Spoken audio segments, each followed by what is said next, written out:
in 2008 het ek 'n auto-immuunsiekte met die naam van Guillain-Barré syndroom gehad.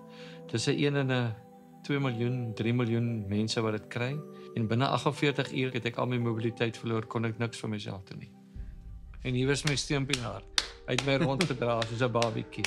48 jaar oud en hy moet my dra, ek kan niks vir myself doen nie. Beide my ma en my broer het baie moeilik gevat, so dis waar ek maar 'n groot skoene aangetrek het en ja, die man van die huis moes staan vir daai oomblik. Dit was definitief die grootste skok, die grootste berg wat ek in my lewe geklim het. Op 'n stadium was ek vas oortuig hulle moet my in 'n rehabilitasiesentrum of 'n versorgsentrum sit. Ek het gevoel almal werk en hulle het nie heeltyd tyd om na my te kyk nie. My vrou het volstrek geweier dat ons dit doen. Toe het ek so vinnig reggekom as wat ek agteruit gegaan het, maar met baie intense fisioterapie en arbeidsterapie. Die eerste keer wat ek op die boot geklim het, moes hulle my intel. Maar ek dink die visvang het my gesond gemaak. Daai rol van die boot, van jou spiere se sterk maak weer. Na die hele episode is ek en my pa verseker nader aan mekaar.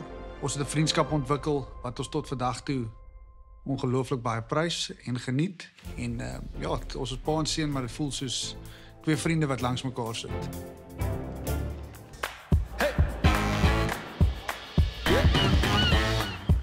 Trots geborg deur Toyota.